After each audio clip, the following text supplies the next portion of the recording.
Hello guys, welcome back to सरकारी नौकरी वाले बाबा। I am Rishabh. जैसे कि आप लोगों ने मेरे पिछले वीडियोस में अब तक समाज के 5 भेदों के बारे में पढ़ लिया होगा और मैं उम्मीद करता हूं कि आपको चीजें समझ में भी आ रही होंगी। और मैं ये भी आपको बताना चाहूंगा कि पिछले कुछ दिनों से मैं वीडियो टाइम टू टाइम नहीं डाल पाया हूँ। उसके पीछे कुछ टेक्निकल इश्यूज थे जिसकी वजह से वो अब रिजॉल्व हो चुके हैं, जो कि अब आपको धीरे धीरे वीडियोस डेली आपको मिलेंगे और अब आगे से आपको वीडियोस में कोई भी प्रॉब्लम नहीं आएगी। और मैं साथ में आपको ये भी बताता चलूं कि हमारे जो समाज के भेद चल रहे थे उसमें अभी एक भेद पोपरी समाज बाकी है, जिस पर हम आज चर्चा करेंगे। इसके बाद मैं आपको एक बात और बता दूं कि इन जो हम लोग जो ये भेद पढ़ रहे हैं, इन भेदों के अंदर भी इनके उपभाग होते हैं। तो मैं जैसे ही ये समाज के जो भेद खत्म होंगे मैं उनके उपभेदों पर चलूंगा और उसके बाद मैं आपको एक कंपाइल्ड वीडियो, यानी कि शुरुआत में समाज कहाँ से शुरू हुआ था और कहाँ तक मैंने पूरा पढ़ा है, वो एक कंपाइल्ड वीडियो जो कि लगभग 1 से 1.25 घंटे का होगा, वो भी मैं आपको प्रोवाइड करा दूंगा, जिससे कि जब आप रिवीजन करने बैठे तो आपको बार बार अलग अलग वीडियोस पर जाकर क्लिक ना करना पड़े। आपको सीधे सारी चीजें, सारे वीडियोस एक साथ लगे हुए आपको मिल जाएंगे। मतलब आप समाज करीब 1.5 घंटे में भी खत्म कर पाएंगे, रिवीजन कर पाएंगे। तो आई होप फ्रेंड्स आपको चीजें ठीक लगेंगी। और चलिए फ्रेंड्स, आज का हमारा टॉपिक है बहुव्रीहि समास। तो चलिए शुरू करते हैं। आज का हमारा टॉपिक है बहुव्रीहि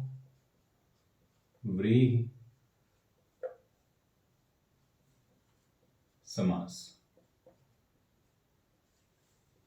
फ्रेंड्स, आपको बहुव्रीहि समास के बारे में बताने से पहले मैं आपको ये बता दूं कि आपने अभी तक जितने भी मैंने समास पढ़ाए हैं उनमें एक कॉन्सेप्ट पकड़ के रखा होगा, पूर्व पद प्लस उत्तर पद इज इक्वल टू समस्त पद। मैं इस कॉन्सेप्ट पर ही चलता हूं ना हर बार। मैं हर बार बताता हूं कि किसी में इसकी प्रधानता होती है, कोई समास ऐसा था जिसमें इसकी प्रधानता थी, और कोई ऐसा था जिसमें समस्त पद या इन दोनों में दोनों ही प्रधान थे या कोई एक प्रधान था। इस तरीके से मैंने अभी तक के सारे जो भी समास बताए हैं, तो उनमें यही कोई एक प्रधान पद रहा है। पर मैं अब आपको एक बात और बताऊं कि अब ये जो बहुव्रीहि समास है, इसमें क्या है, ना तो पूर्व पद प्रधान होगा ना उत्तर पद प्रधान होगा। एक्चुअली जब इन दोनों को आप साथ में लाएंगे तो कोई तीसरा पद, बात समझ रहे हैं फ्रेंड्स, कोई तीसरा पद प्रधान होगा। ना तो पूर्व पद प्रधान होगा ना ही उत्तर पद प्रधान होगा, बल्कि कोई तीसरा पद प्रधान होगा। अरे, जिस पद की यहां पर बात ही नहीं हुई उसकी प्रधानता कैसे हो जाएगी, उसकी प्रधानता कैसे हो जाएगी? तो ये कॉन्सेप्ट अभी हम बहुव्रीहि समास में समझेंगे। तो ऐसा समास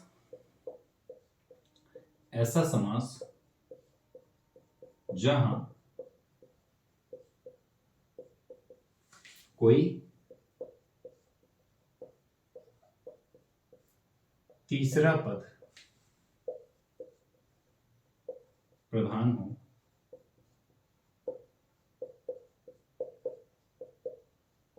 बहुव्रीहि समास कहलाता है।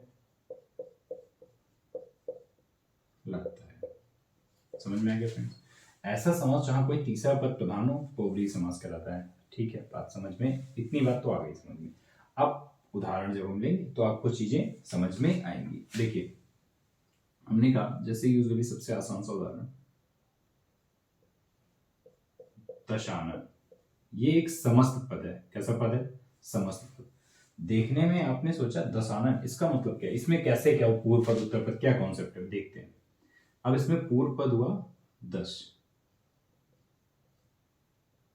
हैं आनन जिसके।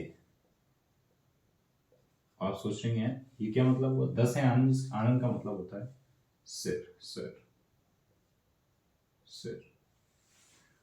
ठीक है, 10 हैं आनन जिसके, तो जिसके 10 सिर हैं। तो अब आप बताइए, अब आपको अच्छे से पता होगा 10 सिर दशानन कैसे कहते हैं, रावण को। तो समझ गए ना, आपको बात समझ में आएगी। यहाँ पे पूर्व पद ये था, उत्तर पद ये था, पर संकेत किसकी तरफ हो गया? अर्थात रावण।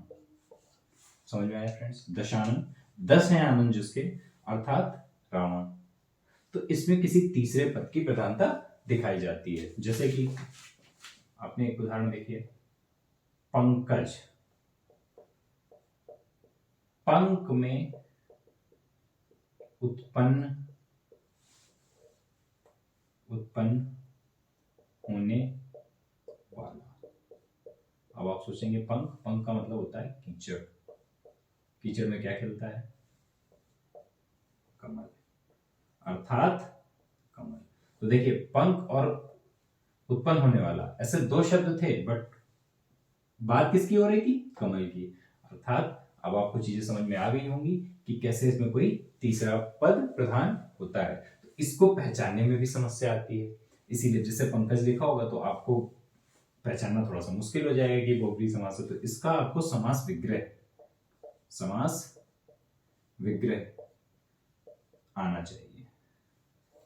अगर ये नहीं आ रहा है तो अब आप सोच रहे होंगे कि अब हम कैसे पहचानेंगे। तो समझिएगा एक कॉन्सेप्ट, 6 भेद आपको अच्छे से पता है कि 6 भेद होते हैं समास के। 6 में से 5 के लिए पहचानने के लिए आपके पास आसान से तरीके हैं, बहुत आसान तरीके मैंने बता रखे हैं पिछले वीडियोस में, आप देख सकते हैं। ठीक है, तो जब अगर इन पांचों का कोई कॉन्सेप्ट यहाँ लागू नहीं हो रहा तो कौन सा वाला होगा समास यहाँ पे? कौन सा वाला समास होगा यहाँ पे? बहुब्रीहि समास। ठीक है, तो पहचानने के लिए ये एक आसान तरीका है, बाकी इसमें कोई ऐसा कोई आसान सी ट्रिक मैं बता नहीं सकता हूँ क्योंकि पंकज क्योंकि इसमें कोई प्रधानता किसी तीसरे पद की ही होती है। और फ्रेंड्स ये जो बहुब्रीहि समास है ये परीक्षा के दृष्टिकोण से बहुत ही महत्वपूर्ण होता है। अक्सर इसका जो प्रश्न है वो परीक्षा में जरूर पूछा जाता है, तो आप लोग इसको बहुत ध्यान से पढ़िएगा और इसके कई सारे उदाहरणों को आप देख लीजिएगा। जैसे लंबा है उदर जिसका, अर्थात लंबोदर। लंबोदर हम किसे कहते हैं? गणेश जी को। तो गणेश जी की बात हो रही है। तो इस तरीके से कई सारे आपको उदाहरण मिलते जाएंगे, तो आप लोग उन उदाहरणों को पढ़ें। बहुब्रीहि समास में ज्यादा से ज्यादा उदाहरण आप पढ़ें तो आपको चीजें क्लियर होती जाएंगी। ठीक है फ्रेंड्स, तो ये था हमारा बहुब्रीहि समास।